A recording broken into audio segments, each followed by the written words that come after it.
Morning. Is it summer yet? I saw the Riviera out this morning, so. Today we get into Galatians chapter 5. And as we get into Galatians chapter 5, Paul starts getting into the things that we've been freed for. In the first few chapters, as we saw over the last few weeks, Paul's been dealing with some difficulty. Some people coming in and saying, hey, if you want to really be right with God, if you want to really be right with Jesus, you really need to follow the Jewish traditions. And Paul is pushing back strongly against that. In the first 6 verses of chapter 5 of Galatians, Paul makes it blatantly clear that any attempt to be justified by anything other than Jesus Christ is a trap with fatal consequences. In fact, he puts it this way, saying, "Stand fast, therefore, in the liberty by which Christ has made us free, and do not be entangled again with the yoke of bondage. Indeed, I, Paul, say to you that if you become circumcised, Christ will profit you nothing. And I testify again to every man who becomes circumcised that he is a debtor to keep the whole law. You become estranged from Christ, you who attempt to be justified by law. You've fallen from grace. For we, through the Spirit, eagerly wait for the hope of righteousness by faith. For in Christ Jesus, neither circumcision nor uncircumcision means anything, but faith working through love."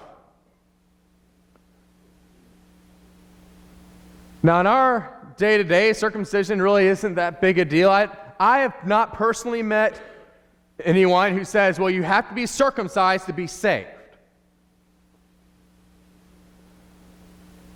I have met quite a few people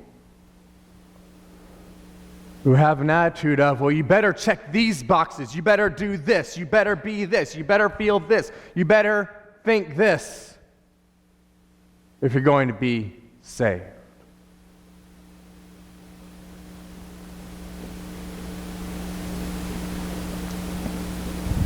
And we need to be aware that we are not trying to be justified by anything other than Jesus Christ, because that is a trap with fatal consequences. But in Paul's day, he's dealing with circumcision. And in verse 7 through 12, he says something kind of strange sounding, saying, "You ran well. Who hindered you from obeying the truth? This persuasion does not come from him who calls you. A little leaven leavens the whole lump. I have confidence in you in the Lord that you will have no other mind. But he who troubles you shall bear his judgment, whoever he is. And I, brethren, if I still preach circumcision, why do I still suffer persecution? In that case, the offense of the cross has ceased. I wish that those who trouble you would even cut themselves off." See, Paul's getting persecuted by other Jews for saying circumcision doesn't matter anymore. He says, hey, if I wasn't talking about circumcision, they would stop persecuting me. If you remember in the first chapter, he had to defend who he was and where he was coming from. So he kind of it looks like this play on words here, because the circumcision group is causing such major problems, causing such huge issues among the church as a whole, and especially in Galatia, that, hey, if they are so obsessed with circumcision, just let them go all the way. Because if they go all the way there, well, and they'll be cut off from the Jewish assembly, and that will just prove that Jewish custom doesn't have to be followed. So, hey, if they're so obsessed with circumcision, just let them cut themselves off physically, and that way they'll be cut off from the Jewish assembly, then we can put this whole matter to rest. This whole issue would be over.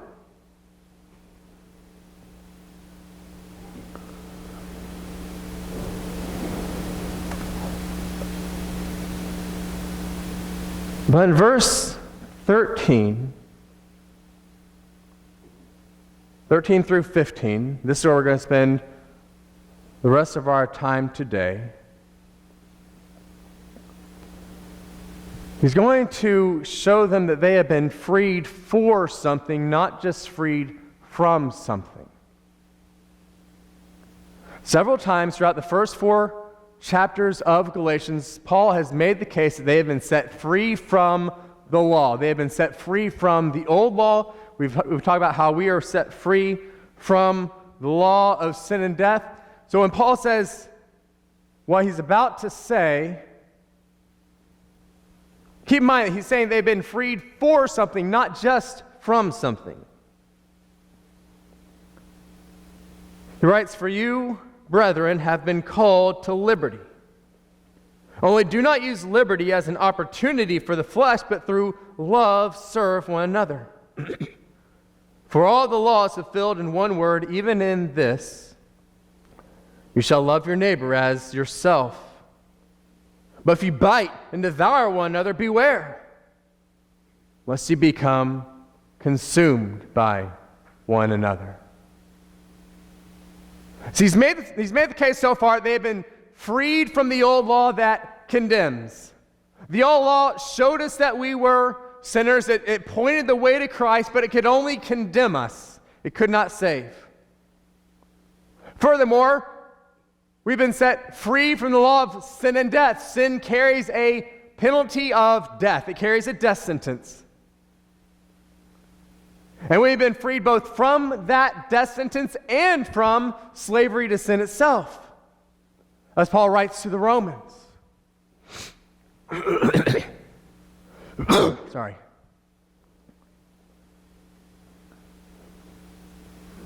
But we've also been freed for a purpose. He says you've been called to liberty. Only do not use liberty as an opportunity for the flesh, but through love serve one another. You see, they've been set free for the chance to serve each other in love. They've been set free from the old law that condemns, from the law of sin and death, for the chance to serve each other in love, and for the chance to love their neighbor as themselves.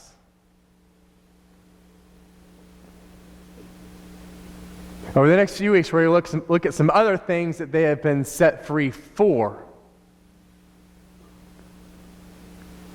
But in these few verses, we see that they've been freed for love.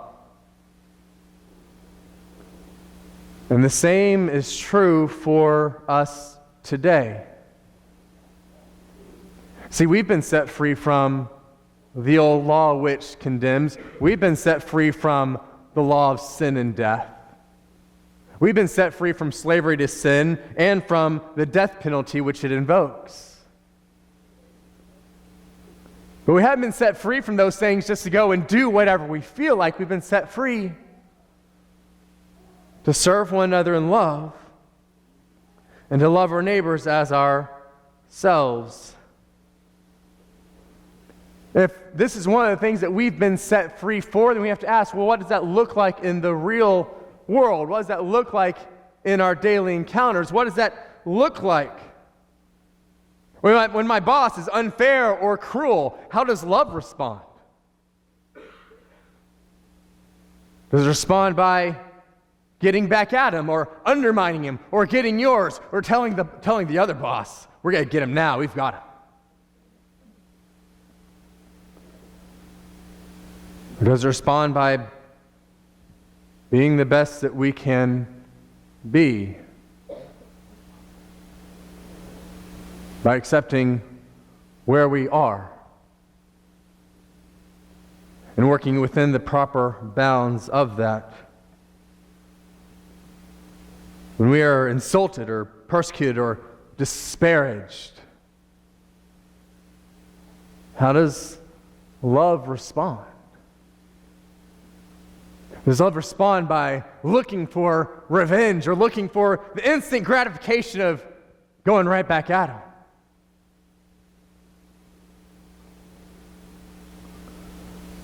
Or does it respond by looking for where it comes from and how that can be rectified or reconciled? These are things we encounter in day-to-day life, right? How does love respond, right, when I'm driving through Chicago and another person cuts me off and slams on their brakes? Honk my horns, flash my lights, scream at them, get around, cut them off, slam my brakes?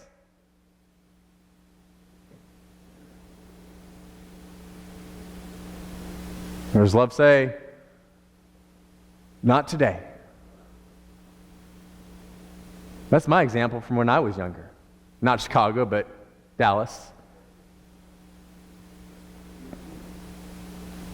I once saw someone coming up the shoulder, which is illegal, in bumper-to-bumper traffic in Dallas when I was in college. I had a large truck. You know what I did? Pulled over on the shoulder and sat there.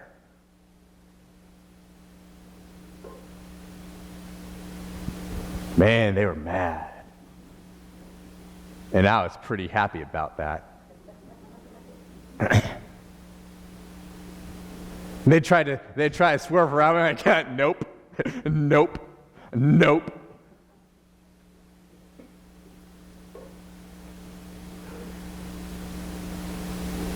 It's funny to talk about now, but is that how love responds? Nope. Nope. I didn't know their situation. Well, if they were in an emergency, well, if something was going on that they were rushing to get to. Love responds by saying, I get mine. Right? Nope. Love responds by saying, you get yours. When our brothers and sisters in Christ are lonely or hurting or weak, does love respond by ignoring it so we can fill our own desires, so we can take care of our own things, so we can go our own way? Or does it respond by slowing down ourselves so that we can reach out and be with them, help them, encourage them, walk through the difficulties that they're in? Does love, when I say does, let's say love does respond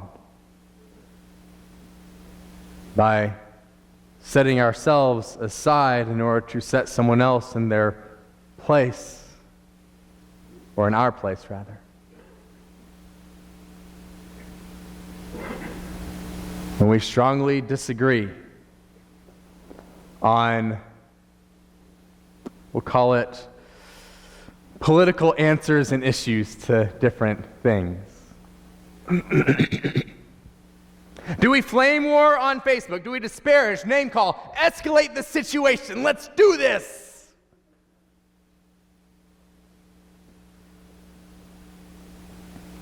I'm going to call you every name in the book because you disagree. In public, on Facebook.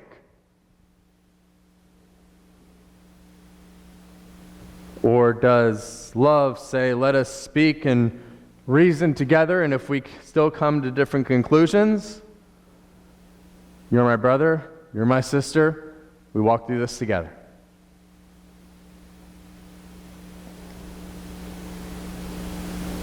Another.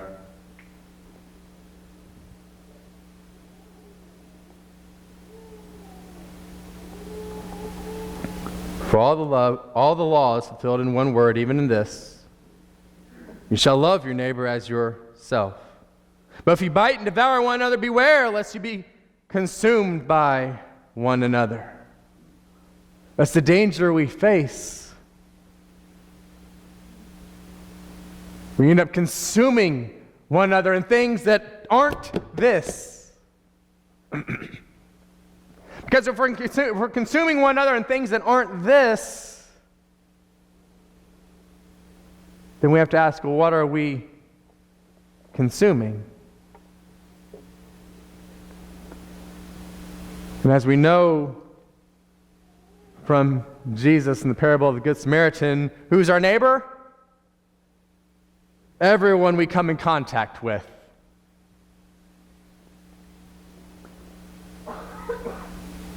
Everyone we come in contact with.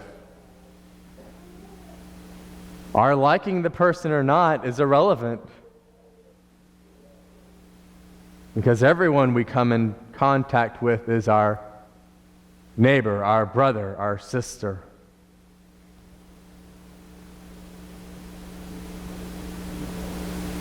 See, we have been freed from the shackles of this world so that we can be free to be the light and salt that Jesus calls us to be.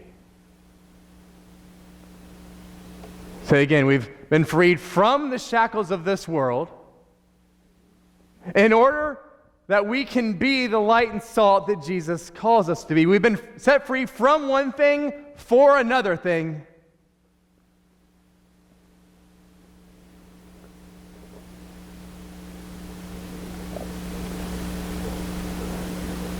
And so as we walk out of here, and as you encounter that boss or that coworker, you know which one I'm talking about.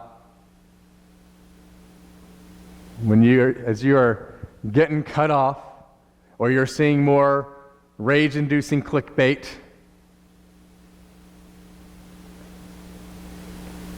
or whatever you are coming across or dealing with, or whatever person you may encounter, let us feel the command, you shall love your neighbor as yourself. Jesus says that there's two things that the entire law and prophets hang on, that the whole thing hangs on. The first is that you shall love the Lord your God with all your heart, mind, soul, and strength. And the second, he says, is like it, you shall love your neighbor as yourself.